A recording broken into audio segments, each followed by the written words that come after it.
علی ابن ابی طالب علیہ السلام جیسا نڈر، ان کا جیسا باہمت شخص، اور ان کا جیسا غیور شخص، ان کا جیسا بہادر شخص، جس کو کسی اعتبار سے بھی کمزور نہیں کہا جا سکتا. یعنی اگر جیسے لوگ کہتے ہیں کہ بھئی قلت انصار تھی، لوگ کم تھے، تو بھئی خیبر میں کون ساتھ تھا جب مرحب کو قتل کیا تھا؟ جب عمرو بن عبدود کے مقابلے پر گئے تھے تو کون ساتھ تھا؟ تنہائی تھے نا. یا جب رسول کو سب چھوڑ گئے تھے تو علی تنہائی تھے نا. تو قلت انصار کا ان کو کوئی مسئلہ نہیں تھا. تو پھر کیا وجہ؟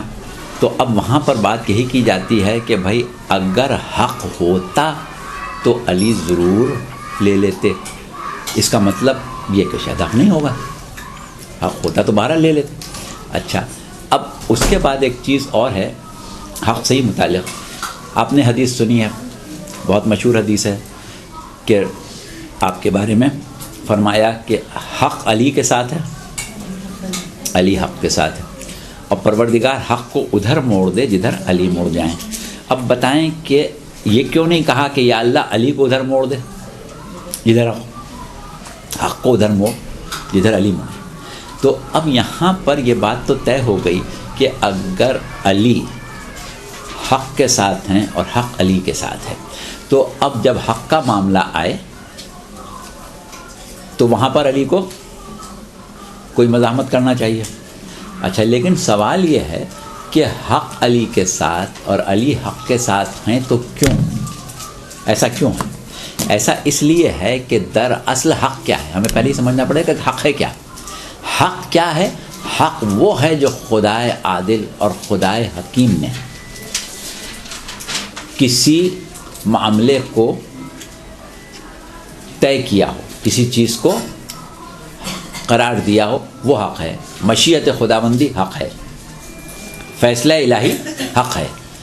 اب کیوں کہ اللہ حق ہے، اللہ کا فیصلہ حق ہے، اللہ کا جو بھی اقدام ہے وہ حق ہے. تو اب جو کوئی اللہ کے اقدام سے سر منہ انحراف نہ کرے، جو اللہ کی مشیت سے انحراف نہ کرے، وہ ہمیشہ حق پر ہوگا. تو اس کا مطلب یہ ہوا کہ ہم جب یہ دیکھنا چاہیں کہ علی حق پر ہیں، علی حق کے ساتھ ہیں، تو ہمیں اس پیرائے کو اس تناظر میں دیکھنا پڑے گا کہ کبھی ایسا ممکن ہے کہ علی مشیت خداوندی سے انحراف کرے؟ کبھی یہ ممکن ہے کہ علی مشیت خداوندی کے خلاف ہو جائیں، دوسری طرف ہو جائیں؟ یہ تو کسی حال میں ممکن نہیں ہونا چاہیے. اچھا، اب اس کے بعد ہم تھوڑا سا آگے بڑھ رہے ہیں کہ جب بات یہ کہی جا رہی ہے کہ بھائی علی کا حق تھا تو علی نے کیوں نہیں لے لیا. اور ابھی کچھ عرصے پہلے ہم سے ایک صاحب نے وہاں ناروے سے ہی بتایا کہ بھئی وہ فلاں صاحب ہیں، ایک بہت بڑے عالم ہیں، اور انہوں نے ہم سے خود یہ کہا کہ بھئی تم خود بتاؤ کہ اگر تمہارے گھر میں کوئی دشمن گھس آئے اور تمہاری بیوی پر تشدد کرے تو تم کھڑے رہو گے کیا؟ دیکھتے رہو گے؟ کیسے ہو سکتا ہے کہ علی نے گوارا کر لیا؟ تو اس کا مطلب یہ نہیں ہوا، پھر سیدھی سی بات ہو گئی نا. اچھا، اب دیکھیے، ابھی ہم نے ایک جملہ کہا تھا، علی کو شیر خدا یا تو کہنا چھوڑ دو یا فاطمہ کو مظلومہ کہنا چھوڑ دو. علی کے ہوتے ہوئے کیسے فاطمہ مظلوم ہو گیا؟ علی کیا کر رہے تھے؟ تو یہ چیز جو ہے اس کے اوپر ہماری اب یہ گفتگو ہوگی. اچھا، اب سوال یہ ہے کہ علی ایک حیثیت جو ہماری نظر میں ہے علی کی، وہ کیا ہے؟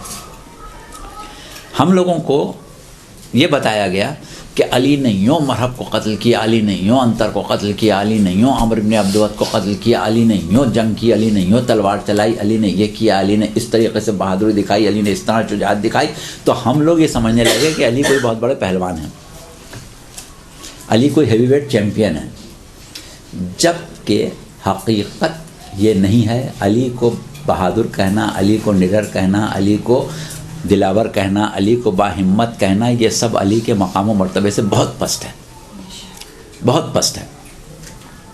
علی شجاع ہیں، اور شجاعت کا کمال جو ہے وہ صبر ہے. جو شخص صبر نہ کر سکے وہ شجاع نہیں ہوتا. شجاع جتنا بڑا شجاع ہوگا اتنا ہی بڑا صابر ہوگا. صبر، کمال صبر جو ہے وہ کمال شجاعت ہے. شجاعت مار دھاڑ یا غالب آنا، اٹھا دینا، پٹک دینا، وہ شجاعت نہیں ہے. شجاعت ہے اصل میں صبر، کہ صبر کے ساتھ مشیت پروردگار عالم کا تحفظ کرنا. جو اللہ چاہتا ہے، جو مشیت خداوندی ہے، اس پر ہم راضی بر رضا ہیں. اب ہمیں جتنی بھی اس کے لیے تکلیف اٹھانا پڑے، جتنا بھی ہمیں ظلم سہنا پڑے، ہم یہ حوصلہ رکھتے ہیں کہ ہم اس ظلم کو برداشت کریں گے. یہ سب سے بڑی شجاعت ہے، یہ سب سے بڑی شجاعت ہے. اچھا، اب صورتحال کیا ہے کہ ہم نے جیسا کہ کہا کہ علی حجت خدا ہیں، علی وصی رسول ہیں. اب جب علی وصی رسول ہیں، علی حجت خدا ہیں، تو ہمیں علی کے ہر اقدام کو اللہ کی سنت میں دیکھنا پڑے گا، اللہ کی سنت میں دیکھنا پڑے گا. اب چھوٹی چھوٹی مثالیں ہم دیں. مثال کے طور پر آپ سے کہا جائے کہ یا تو علی کو شیر خدا کہنا چھوڑ دو یا فاطمہ کو مظلومہ کہنا چھوڑ دو، تو آپ اس کے جواب میں کیا یہ نہیں کہہ سکتے کہ اللہ کو قادر مطلق کہنا چھوڑ دو یا ابلیس کو اللہ کا دشمن کہنا چھوڑ دو؟ یہ اللہ میں طاقت نہیں ہے. اس دن سے جو چھوڑا ہے، اور وہ بھی ایسی حالت میں، وہ کہہ رہا ہے میں تیرے بندوں کو بہکاؤں گا، صراط مستقیم پر بیٹھوں گا، سب کو دوزخ میں بھیجوں گا. تو بھائی اللہ میں اتنی طاقت نہیں، کمزور ہے کیا اللہ کمزور ہے؟ ابلیس کو مار نہیں سکتا؟ اللہ ابلیس کو جب چاہے ہلاک کر سکتا ہے، کوئی مشکل ہے اس کے لیے؟ تو اب آپ یہ کہیں کہ ابلیس کو برا کہنا چھوڑ دو یا اللہ کو قادر مطلق کہنا چھوڑ دو. قادر مطلق ہونا اور چیز ہے، اور برداشت کرنا، ڈھیل دینا، یہ اور چیز ہے. ہمارا جہاں تک تعلق ہے، ہم وقت کو غنیمت سمجھتے ہیں. آج یہ موقع ہمیں ملا ہے، کل ہاتھ سے نکل نہ جائے، لہٰذا جو کچھ کرنا ہے ابھی کر لو.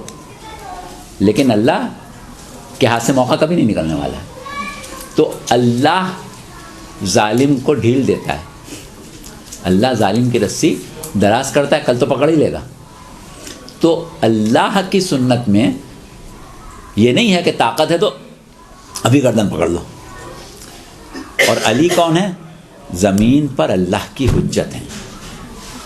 علی زمین پر اللہ کی حجت ہیں. ایک چیز یہ آپ ذہن میں رکھیں. اچھا، دوسری چیز ایک ذہن میں یہ رکھیں کہ ہم یہ کہتے ہیں کہ صاحب اگر خلافت علی کا حق تھا تو علی کو لے لینا چاہیے تھا، اگر علی کا حق تھا تو لے لینا چاہیے تھا. تو اب سوال یہ ہے کہ خلافت دراصل کیا شے ہے؟ خلافت دراصل کیا شے ہے؟ پروردگار عالم نے سورہ انبیاء میں کیا ارشاد فرمایا کہ وَلَقَدْ كَتَبْنَا فِي الزُّبُورِ مِن بَعْدِ الذِّكْرِ أَنَّ الْأَرْضَ يَرِثُهَا عِبَادِيَ الصَّالِحُونَ کہ پروردگار عالم یہ کہہ رہا ہے کہ ہم نے تو ذکر کے بعد، یعنی توریت کے بعد یا نصیحت کے بعد، تمام آسمانی کتابوں میں لکھ دیا یا زبور میں لکھ دیا، اور قرآن میں بھی یہ آیت آ گئی کہ ہماری زمین جو ہے اس کے وارث ہمارے صالح بندے ہیں. زمین ہمارے صالح بندوں کی ملکیت ہے. اب یہ بتائیں کہ صالح بندے کی جب بات آ رہی ہے کہ زمین ملکیت ہے صالح بندے کی، تو روئے زمین پر عالم اسلام میں آپ آ جائیں، پہلے زمانے میں نہ جائیں، عالم اسلام میں روئے زمین پر عہد رسالت میں سب سے بڑا صادق کون تھا؟ خود رسول اللہ تھے نا. تو رسول زمین کے وارث ہوئے، اور تمام انسانوں پر واجب ہے کہ اللہ کی طرف سے وراثت زمین رکھنے والے کی اطاعت کریں، کیونکہ اللہ نے اس کو زمین کا وارث بنایا ہے. تو کیا لوگوں پر یہ واجب نہیں تھا کہ مکی زندگی میں رسول کی اطاعت کرتے؟ رسول تو سب بھی رسول تھے نا، اس وقت بھی رسول کی اطاعت واجب تھی، لیکن کسی نے کی رسول کی اطاعت؟ تو رسول کی اطاعت نہ کرنے سے رسول واجب الاطاعت نہیں رہے، اللہ کی طرف سے تو رہے نا. تو اس کا مطلب کیا ہوا کہ جس کو اللہ واجب الاطاعت بنا دے اس کا وہ حق جو اللہ نے دیا ہے وہ تو کوئی نہیں چھین سکتا، اس کو اس کے مقام سے ہٹا سکتا ہے. تو جو اللہ نے حق دیا ہے وہ تو علی کے پاس تھا نا. اچھا اب دوسری چیز، پروردگار عالم نے کہا کہ ہم اطاعت کے قابل انبیاء کو سمجھتے ہیں. انبیاء جو ہیں وہ اطاعت کے قابل. میں قرآن کی آیت ابھی ہم چھوڑ دے رہے ہیں کہ اللہ نے کہا کہ ہم نے کوئی رسول نہیں بھیجا مگر اس لیے کہ اس کی اطاعت اللہ کے اذن سے کی جائے. تو اب رسول کی اطاعت مکی زندگی میں کرنا چاہیے تھی، لوگوں نے نہیں کی، لیکن رسول قابل اطاعت تو تھے اس وقت بھی. ہاں جب مکے میں ہجرت کر کے مکے سے مدینے آ گئے اور رسول مدینے کے حاکم ہو گئے تو سب کو اطاعت کرنا پڑی، سب نے اطاعت کی. تو اس وقت رسول کی اطاعت اس لیے کی کہ رسول حاکم تھے، لیکن رسول حاکم نہیں تھے تب بھی ان کی اطاعت واجب تھی اللہ کی طرف سے وارث زمین ہونے کی حیثیت سے. تو اب اللہ نے یہ نہیں کہا ہے کہ میرا صالح بندہ زمین کا وارث ہے، کہا صالح بندے وارث ہیں، جمع کا صیغہ استعمال کیا.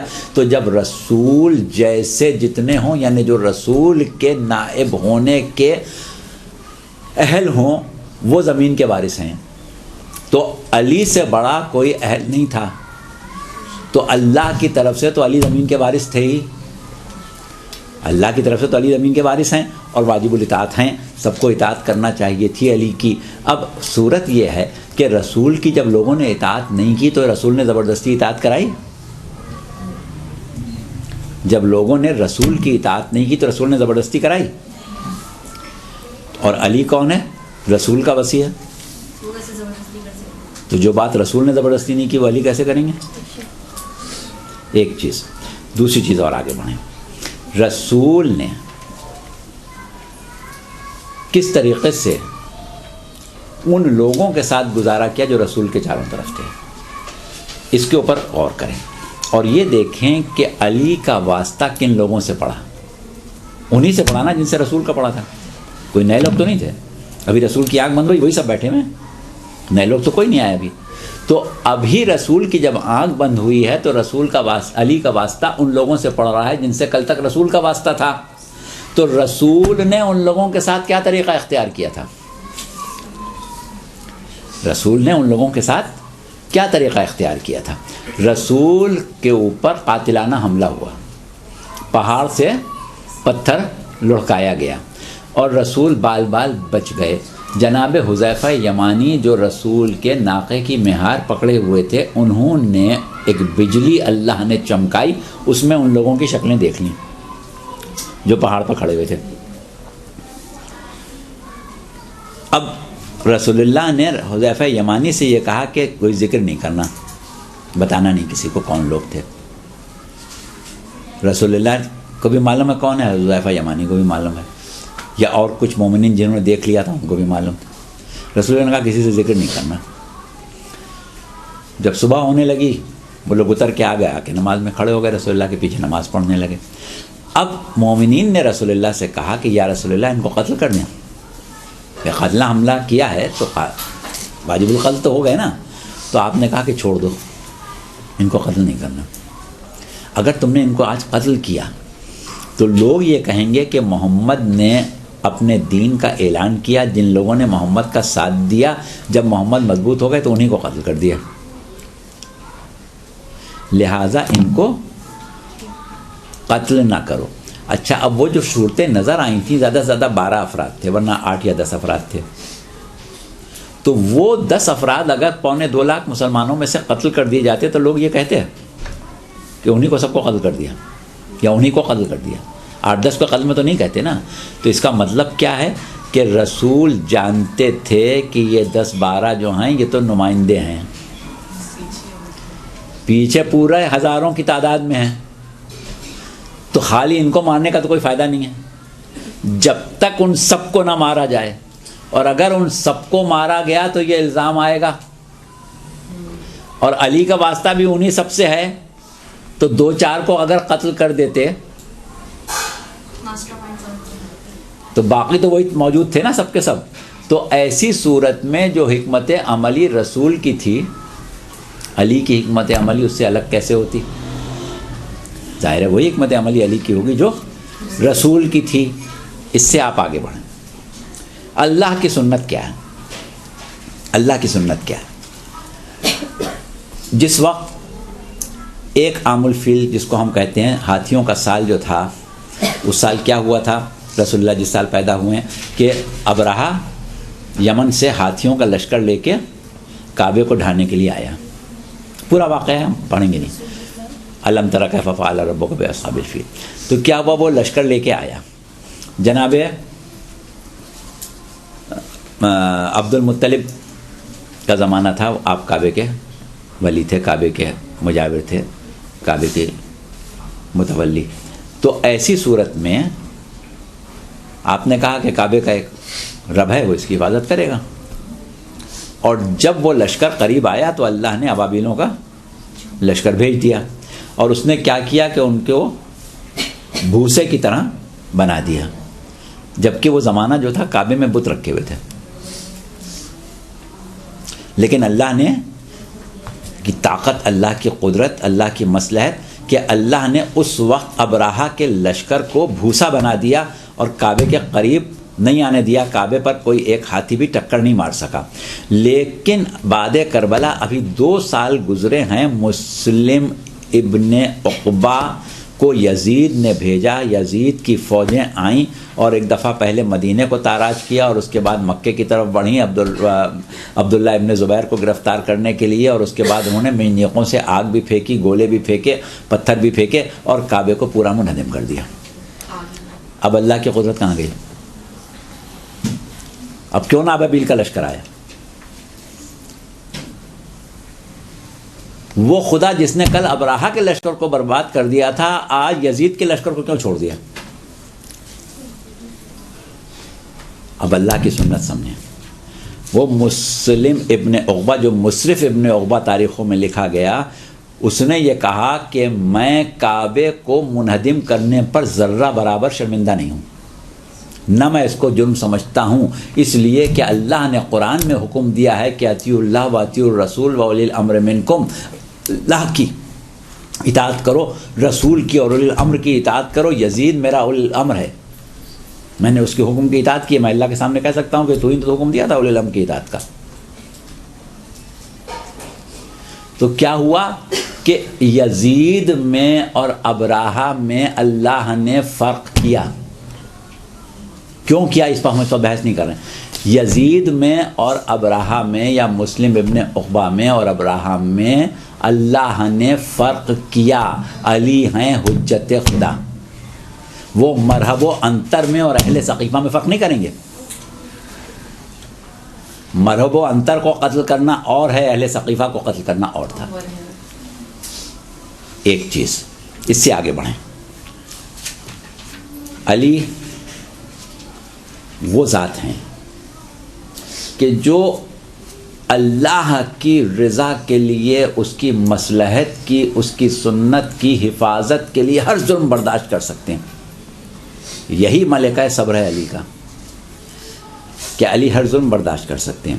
اب آپ یہ بتائیے کہ علی نے 25 سال تک صبر کیا اور اس کے بعد تیسری خلافت جب ایک مرتبہ ناکام ہو گئی اور خلیفہ کو قتل کیا مسلمانوں نے، بہت بڑی اکثریت نے مسلمانوں کی. مسلمان یہ کہتے ہیں کہ جہاں پر مسلمانوں کا اجماع ہو جائے، امت کا اجماع ہو جائے، وہ چیز حق ہوتی ہے. اور ایسی حق ہوتی ہے کہ قرآن بھی آیت پیچھے رہ جاتا ہے، رسول کا قول بھی پیچھے رہ جاتا ہے. اور مسلمانوں کے اجماع سے ہی ثقیفہ قائم ہوا تھا، انہی کے اجماع سے ثقیفہ کی حکومت قائم ہوئی تھی. آج وہ سب مل کے ثقیفہ کے تیسرے چہرے کو رد کر رہے ہیں. تو یہ قتل خلیفہ نہیں تھا، قتل ثقیفہ تھا.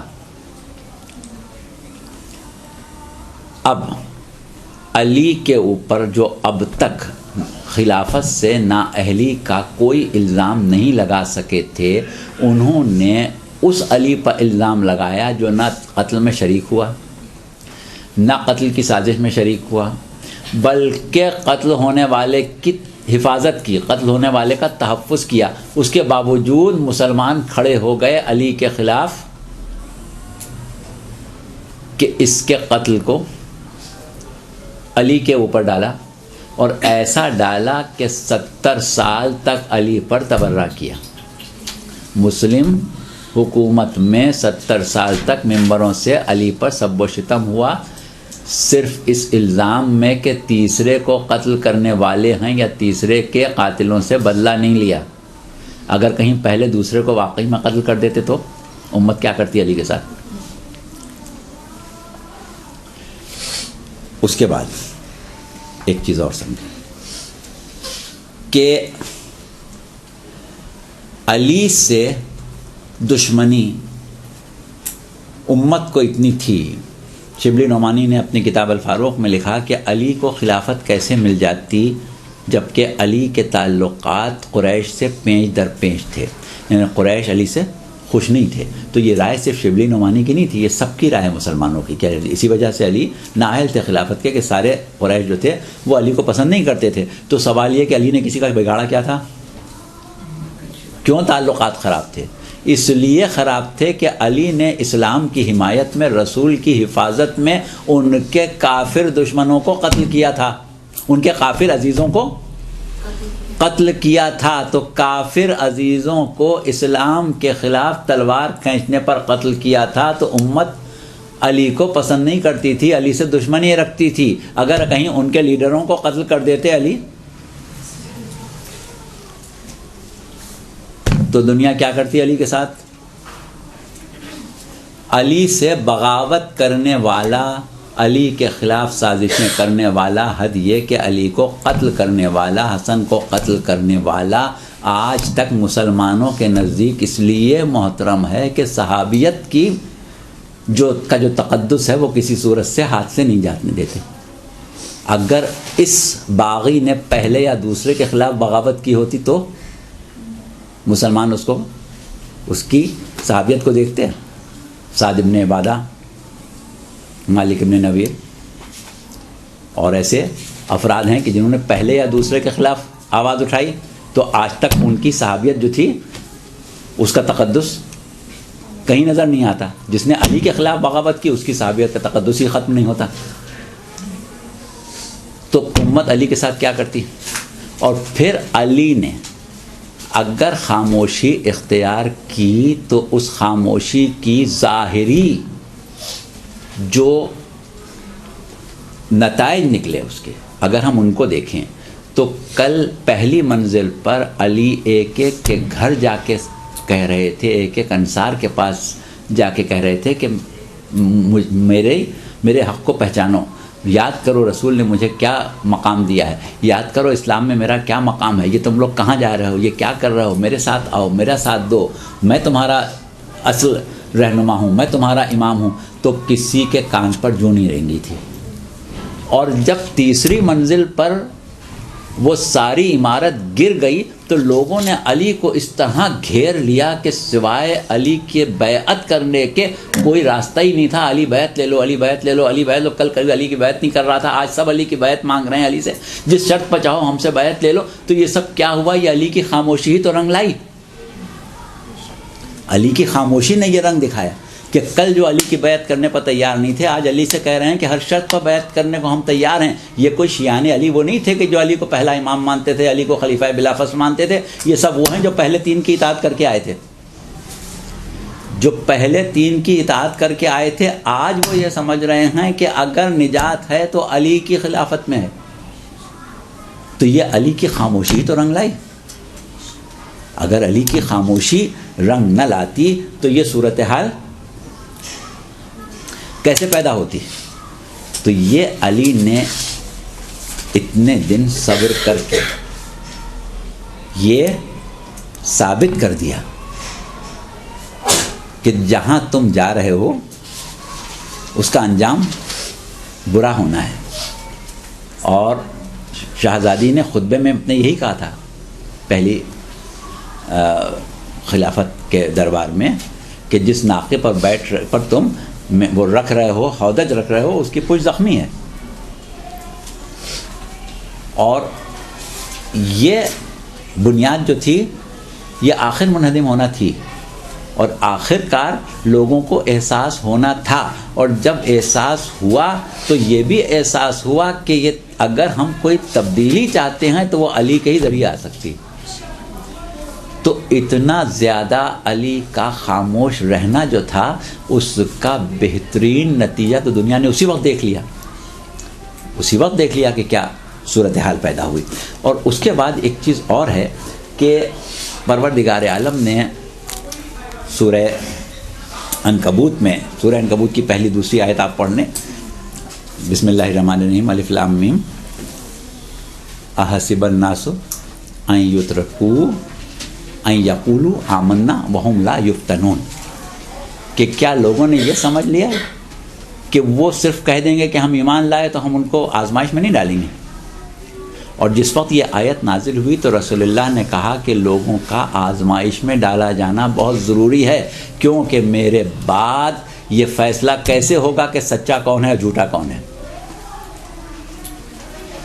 اللہ نے تو کہہ دیا تھا کہ یہ دعویٰ کر رہے ہیں یا آپ کو رسول مان رہے ہیں لیکن یہ جھوٹے ہیں. اللہ کہہ رہا ہے کہ وہ ایمان لا کے کافر ہو گئے، بظاہر تو کوئی کافر نہیں ہوا، تو پتہ کیسے چلے کہ کون کافر ہوا؟ جب تک کہ علی ایسا کوئی فعل انجام نہ دیں کہ امت آزمائش میں پڑے. اور ایک حدیث بڑی مشہور ہے، ہم اب اس کے حوالے ہمارے پاس سب سے اب چھوڑے دے رہے ہیں، کہ ایک شخص نے سوال کیا تھا چھٹے امام سے کہ مولا وہ عبادت جو اللہ کی حجت کے ساتھ کی جائے، زمانے کے امام کے ساتھ کی جائے، اس حالت میں کہ زمانے کا امام لوگوں پر غالب ہو، بہتر ہے یا وہ عبادت بہتر ہے جو اس زمانے میں کی جائے جب زمانے کا امام بظاہر مغلوب ہو اور اہل باطل کے خوف سے چھپ کے لوگ عبادت کریں؟ کوئی جیسے 7ویں امام کتنے دن زندان میں رہے، 11ویں امام زندان میں رہے، امام صادق علیہ السلام بھی گھر میں ایک لحاظ سے قید رہے بعد میں منصور دوانقی کے زمانے میں، اور اس طریقے سے بہت سے مواقع ایسے آئے کہ امام کو تو موقع نہیں ہوتا تھا کہ لوگ امام کے ساتھ بیٹھیں. امام زین العابدین کے ساتھ لوگوں کو بیٹھنے کا کم موقع مل رہا تھا. تو کیا ہوا کہ ایسی حالت میں مومنین جو تھے، جب سے رسول اللہ کی وفات ہوئی تھی اور غیبت تک یا بلکہ آج تک اس حالت میں نہیں آئے کہ کھلم کھلا نماز پڑھیں، کھلم کھلا اپنے آپ کو مومن کہیں، کھلم کھلا امام کا ذکر کریں، کھلم کھلا اپنے عقائد بیان کریں. تو پوچھا کہ مولا ایسی حالت مومن کے لیے بہتر ہے یا وہ بہتر ہے کہ جس میں امام کا غلبہ ہو؟ تو آپ نے کہا کہ جس طرح پوشیدہ صدقہ جو ہے وہ اعلانیہ صدقے سے بہتر ہے، اسی طرح یہ پوشیدہ اطاعت جو ہے تمہاری وہ اعلانیہ اطاعت سے بہتر ہے. اور وہ الفاظ ہم حدیث کے نہیں بیان کر رہے ہیں، جلدی سے ختم کر رہے ہیں. تو اسی طریقے سے آپ نے پھر نمازوں کا بتایا کہ ایک رکعت نماز کتنی رکعتوں کے برابر ہے، اور اس کی دوسری عبادتیں جو ہیں فرادہ نماز کی کیا کیفیت ہے، اور اس کی جو جماعت کی نماز ہے اس کی کیا حیثیت ہے، جو نماز ظالموں سے چھپ کے قائم کی جائے، اہل حق قائم کریں، ان کی کیا حیثیت ہے، اس میں کتنا ثواب ہوتا ہے. وہ ساری باتیں حدیث میں آ جاتی ہیں. اور اس کے بعد اگر ہم عقلاً غور کریں تو یہ بتائیں کہ ہم امام کو حجت خدا سمجھ کے امام کی اطاعت کرتے ہیں، امام کے ساتھ رہتے ہیں، اور امام کی جانثاری اپنا فرض سمجھیں اگر، اور عالم یہ ہو کہ امام بے کس و مظلوم ہو، تو یہ بات کتنی مشکل ہے. اور امام حاکم ہو. بے رسول اللہ جس زمانے میں مدینے کے حاکم تھے، اس زمانے میں رسول اللہ کا ساتھ دینا تو بڑا آسان تھا، لیکن جب مکے میں پتھر کھا رہے تھے اس وقت ساتھ دینا مشکل تھا. اسی طریقے سے انشاءاللہ جب زمانے کا امام ظہور کر لے گا اور اس کی حکومت ہوگی تو اس وقت تو ہر شخص چاہے گا کہ اس کا ساتھ دیں، اس وقت کون سی مشکل ہوگی. لیکن اگر کربلا میں کوئی امام حسین کا ساتھ دینا چاہے حجت خدا سمجھ کے تو کتنا مشکل ہے. تو اسی طریقے سے دعوی ایمان میں اگر کوئی سچا ہے اور اس کو حقیقت میں پروردگار عالم ایمان کا اجر دینا چاہے تو اس وقت اس ایمان کا امتحان ہوگا جب امام مظلوم ہو. مظلوم امام کا ساتھ دے، بے کس امام کا ساتھ دے، اس لیے کہ یہ اللہ کا بنایا ہوا ہے. تو وہ ہے اصل ایمان. تو اس اعتبار سے یہ ضروری تھا. اور یہ چیز جس وقت امام حسن علیہ السلام نے معاویہ سے جنگ بندی کا معاہدہ کیا تھا جسے عموماً صلح حسن کہا جاتا ہے، تو اس وقت بھی بعض لوگوں نے آپ سے سوال کیا تھا اور بعض باتیں پوچھی تھیں، تو آپ نے یہی کہا تھا کہ ہمارے 12ویں سے پہلے جتنے بھی امام ہیں ان سب کے ساتھ، جتنے لوگ ہیں ان کے ساتھ یہ مسئلہ ہے کہ ایک ایسا ظالم ان کے اوپر ہوگا. وہ الفاظ امام کے دوسرے تھے، ہم اپنے الفاظ میں کہہ رہے ہیں کہ ایک ظالم موجود رہے گا. تو اب ہوتا یہ ہے کہ پروردگار عالم نے یہ چاہا کہ حقیقی مومن جو ہیں وہ الگ ہو جائیں. اور یہ جب ہی ہو سکتا تھا کہ جب امام بحیثیت نمائندہ پروردگار عالم اللہ کی طرف سے واجب الاطاعت ہو، لیکن لوگ اس کی اطاعت اس حال میں کریں کہ صرف اللہ کے لیے اطاعت کریں، جبکہ اس میں وہ خود مظلوم ہو. تو یہ ایک الگ پیرایا ہے. اس کے اوپر اب زیادہ بات کرنے کا وقت نہیں رہا اور میرے خیال سے آپ کا وقت بھی ختم ہو گیا. تو اس میں اور بہت سے نکات تھے جو ہم نے چھوڑ دیے ہیں، لیکن مقصد جو تھا وہ ہم نے آپ کے سامنے رکھ دیا ہے. اور بہت سی چیزیں تو وقت نہ ہونے کی وجہ سے چھوڑیں، اور پھر یہ چیز تھی کہ ہمیں یہ اندازہ ہوا کہ آپ لوگوں کے لیے باتیں جو ہیں وہ زیادہ بھاری ہو جائیں گی، بہت مشکل باتیں ہو جائیں گی، تو آپ لوگوں کو اس کو سمجھنے میں اور یاد کرنے میں بھی مشکل ہو جائے گی. تو ہمیں اندازہ نہیں تھا کہ ہمارے سامنے جو بچیاں آئیں گی وہ کس معیار کی آئیں گی، کس اسٹینڈرڈ کی آئیں گی. تو ہم نے یہ طے کر لیا تھا. لیکن بہرحال ہمیں یہ اطمینان ہے کہ یہ باتیں ضائع نہیں گئی ہیں. آپ لوگوں کی جتنی بھی سمجھ میں آیا ہے اس حد تک آپ لوگ اس سے نہ صرف خود فائدہ اٹھائیں گے، بلکہ یہ وہ چیزیں ہیں کہ جو آپ آگے بھی لوگوں کے لیے مہیا کر سکتی ہیں، اور اس میں سے جتنا بھی یاد رہ جائے. اور آپ لوگوں نے ماشاءاللہ سے نوٹ بھی کر لیا ہے. تو بس آج ہم اس پر، ان دونوں چیزوں پر گفتگو کو ختم کر رہے ہیں. رحمتک یا ارحم الراحمین وصلی اللہ علی محمد و